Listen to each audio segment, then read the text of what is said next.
So I sat in the attic, a piano up my nose, and the wind played a dreadful cantata. So, plagiarism is, I don't think I've ever actually plagiarized anything before, and that's for the simple reason that, if it's already been done, like, what's the point of doing it again? Like, the whole point of making stuff is to, like, do stuff that hasn't been done already. If it's already been done, then it's kind of redundant. Like, there are other things I could do. You know, I'm not gonna do something that's already been done. It already exists. So, like, why am I trying to make it when it already exists, you know? So I've never actually, like, overtly plagiarized anything. But I have lifted stuff from other sources, without crediting them. Ooh. Fucking crime. Like, you know, a lot of the time I get stuck when analyzing a Marilyn Manson song, and so I'll just Google it and see what other people have to say, and they'll come up with ideas, and sometimes I'll just lift those ideas whole cloth. Other times I'll take those ideas, and that'll spark my brain, that'll, like, make me figure out something that I didn't realize, and then lead me on another train of thought. But whatever, you know, I don't feel the need to credit every fucking observation that somebody makes. And then, there's also, like, you know, one very clear example that I like quite a bit is in a poem that I wrote a really long time ago, where I talk about, I use this phrase, Phoebus Light, which is a phrase that I really love, and it was actually taken from a character from The Hunchback of Notre Dame, named Gringoire. That's a movie that I really like.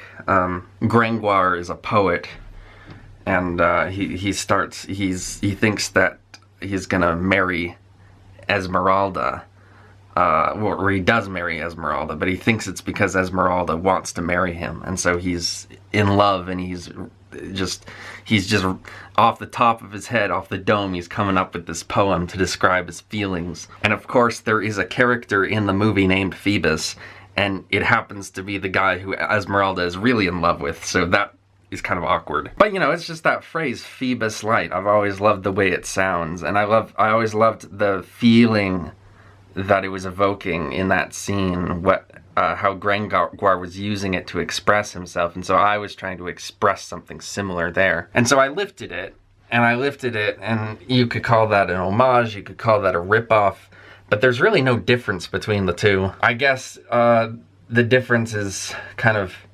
implicit and meaningless almost. Like, it's all in intention. Homage is when the people are supposed to know and be in on the reference, whereas rip-off is when they're supposed to not know and it seems like you're the one who came up with it. But it's all really down to ego, you know. It's not really... It doesn't really matter when it comes to looking at the work itself. Originality is not really something, it's not really my highest priority. Usually if something is bad because it's unoriginal, it's not actually bad because it's unoriginal, but because it's boring. I mean, the difference between something being perennial and being rote is that perennial is good enough that it stays good. Rote, is when there was always something wrong with it from the beginning, and that thing that is wrong with it becomes more and more clear the more you see it, and the more you get used to it. So I think when people criticize things for being unoriginal, it's not really the originality that matters to the criticism, it's the fact that what used to be exciting about this thing is no longer exciting, and so we're not lulled by that, and we can see the flaws in it. You know, Macintosh Plus, Floral Shop. The song from that album that's really famous is basically just a slowed down version of It's Your Move by Diana Ross, which was itself a cover of a song by America. And so yeah, you can view that as really unoriginal and really derivative, like it's just the song but slowed down and chopped up a bit. But at the same time, it does stuff with that track that the original song didn't do. It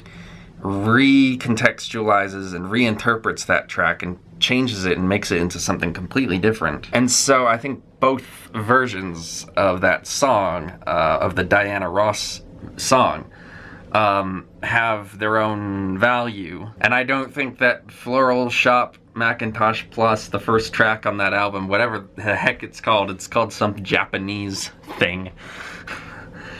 Whatever that song is called, I don't think it's like worse because it's just basically the same song as It's Your Move by Diana Ross. I don't think that makes it a worse song. But at the same time, I think there's this sort of lack of interest in a new project that's simply just copying an old project because, like I said at the beginning, it's already been done before. And so, you know, like, for instance, I remember when I heard that there was a remake of 12 Angry Men with, what's his name? Jack Lemmon. I remember when I heard about that, I thought, well, what's the point? The original movie with Henry Fonda did it all. Like, what could you possibly add to that? And so, but the criticism is not necessarily that the Jack Lemmon version is bad. I mean,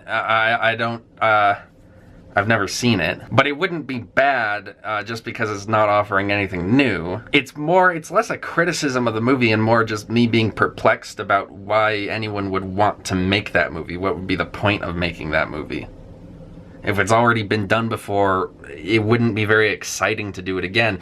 And I wonder if that at all impacts the way the movie comes across, if the actors and the directors and whoever is involved in it weren't really all that interested in the project just because it's already been done before. So what's the point of doing it?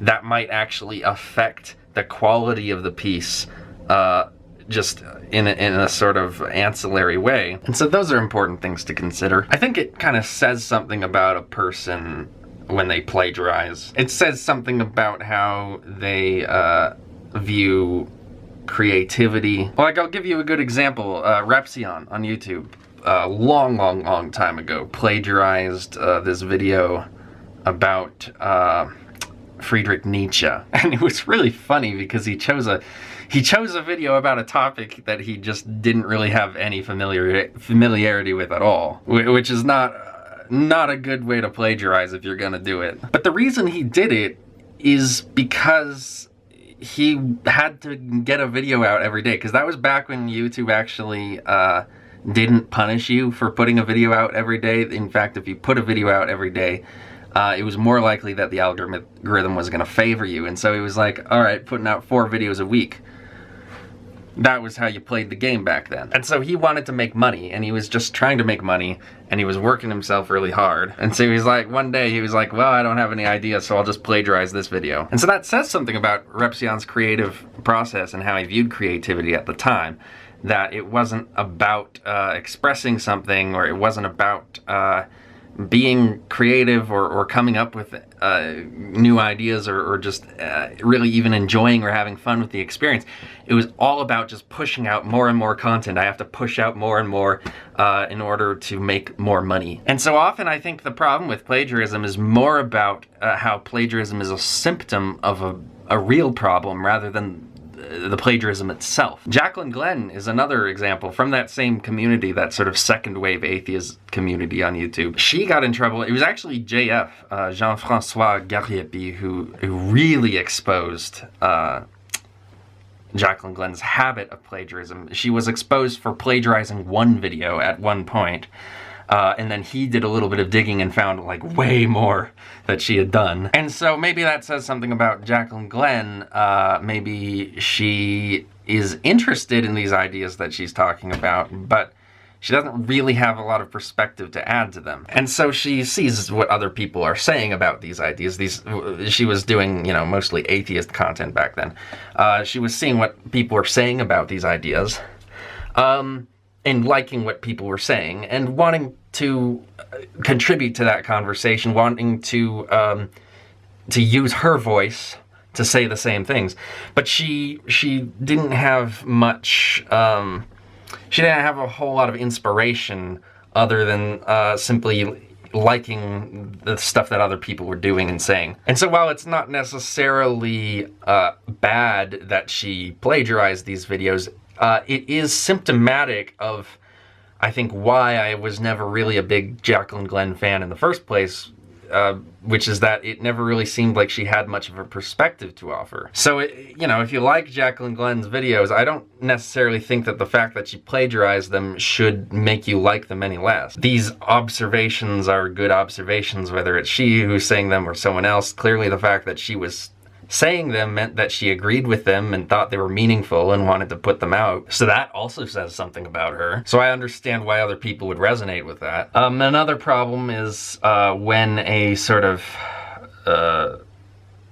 art form or a genre of something gets in a rut and it isn't able to move on. This was something that Marilyn Manson commented on a lot with his song Rock is Dead, which is sort of a play on God is Dead, which is the very thing that Repzion was plagiarizing.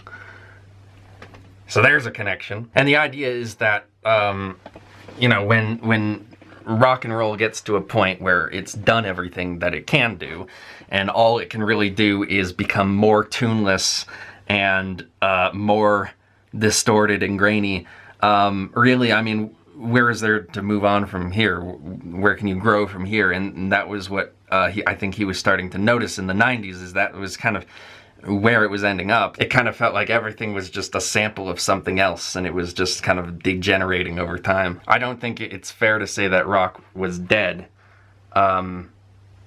but I think he was saying that as a way to kind of wake people up to the fact that rock was in danger of being dead. And in a sense it was right, because rock really just became more and more irrelevant over time. And part of that comes from what rock used to be has become diluted by becoming a bunch of different things. But I think that can be maybe the sort of logical endpoint of a good idea, when it's supernovas. Like, I was talking the other day about counterculture, and this idea that counterculture is dead. When it's more that culture itself has become atomized to the point where counterculture has to become atomized. And so counterculture and culture kind of don't really mean anything anymore, because they are so diverse. They have influenced so many different other things that those other things have now taken over, and the sort of monolithic idea of culture and counterculture doesn't have the same kind of meaning it used to have.